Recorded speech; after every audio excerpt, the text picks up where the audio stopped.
Good afternoon and welcome to my YouTube channel. The name is Bruce and the call sign G4ABX. Today I'm going to do a short video on vertical portable 3-band antennas and the particular one that I use from the QRP guys. More in a moment.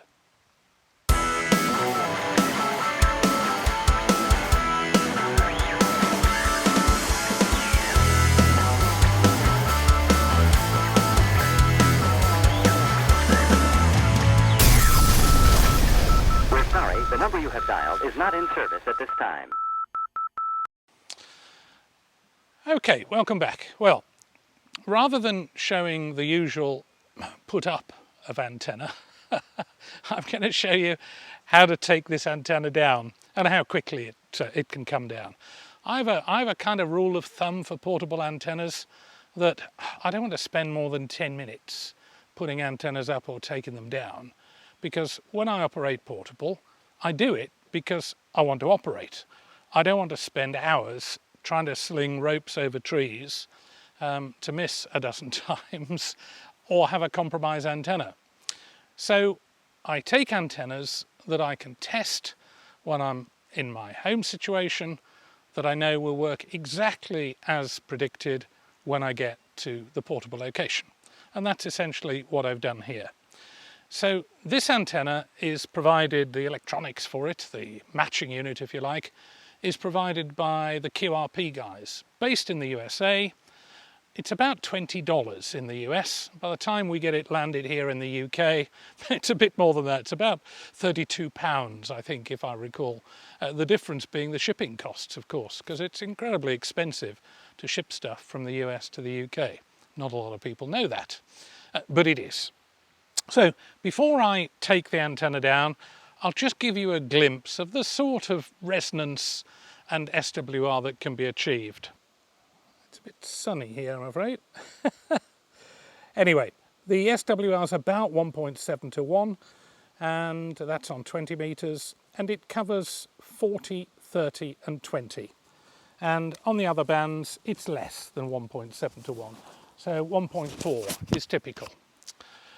Okay, so the antenna, there's a 7 meter, I suppose, 7 meter fibreglass fishing pole under a tenner off eBay, and it's supported by what is a PA speaker stand. Nicely made from anodized aluminium, so lightweight and rugged, so everything fits together, everything works. Now the antenna uses a 17-foot vertical element with 2 loading coils, essentially for the different bands, with a couple of switches. I'll show you that in a bit more detail in a moment. But now I'm going to take the antenna down.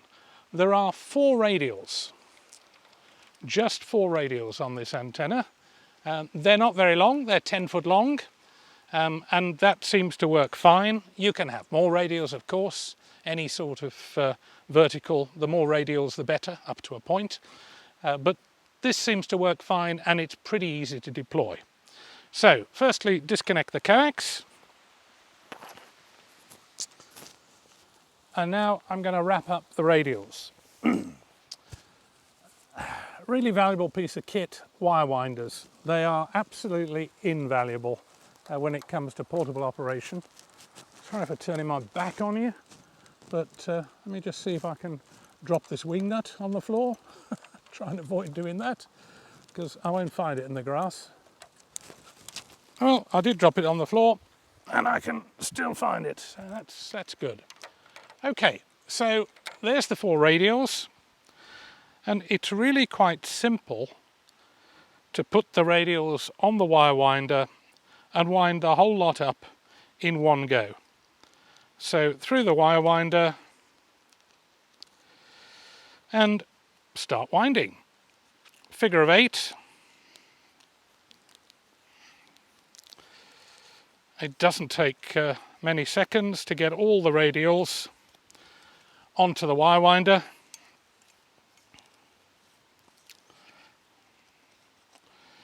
And there we go. And the wire winder's got a convenient elastic strap which one can use to hold it all tidily together. Okay, now for the matching unit. I use Velcro ties to secure things.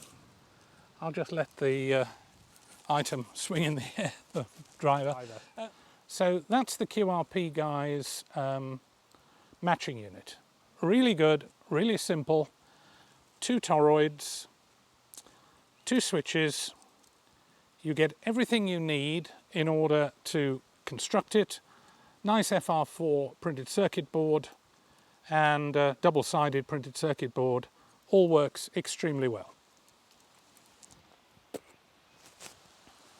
Okay, so now to take the mast down. Pretty simple. Because everything is so lightweight, pulling the mast out is simply a matter of pulling the mast out. One other little thing, couple of things I wanted to show you. I use a little, you can probably see that little orange plastic device. It fits perfectly around the top section of the mast and stops it sliding down beyond that section. A bit of shock cord just to give a bit of resilience to the system. But that, I think I got that from Sota Beams. I think they do them for a few pence. They're probably a few pounds actually, in truth. They are laser cut, so it's not a moulding. These are kind of made one-offs, as it were, from a laser cutting machine. Okay, in terms of the antenna, again, very easy. The wire winder, once more, the invaluable wire winder, different one, different colour. And if you if you put the fixing point on first and then wind the antenna wire on,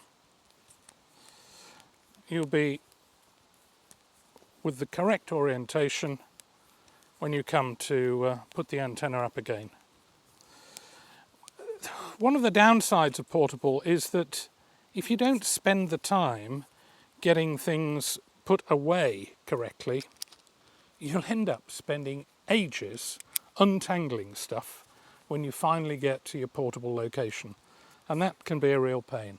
So these things, they may seem a bit of a faff, but they're not expensive and they are really worth their weight. Okay, now the pole, pretty simple, he says.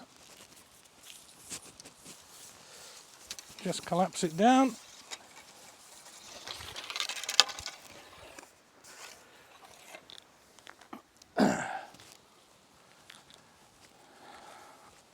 It's not a very long pole, so long, I don't know how long that is, but the pole now lives inside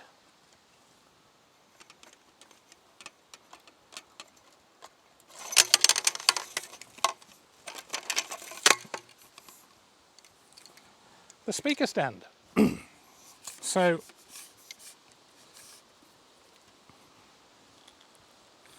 little bung for the top,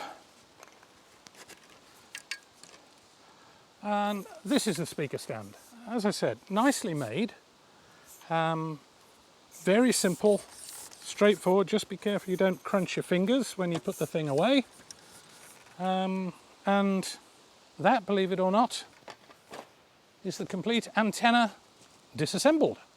What could be simpler? Much better to use an antenna like this rather than some of the extremely expensive but very compromised short whips. Getting as much antenna wire into the air as you possibly can. Okay, there's only 17 foot here, but that's a lot better than a 4 foot or a 6 foot whip. And that complete antenna post with a pole, with the base and all the bits and pieces from QRP Guys is round about £50–55 for the complete setup. Right, I hope you enjoyed that. Thank you very much indeed for watching, and I hope you all have a great day. 73s. We're sorry, the number you have dialed is not in service at this time.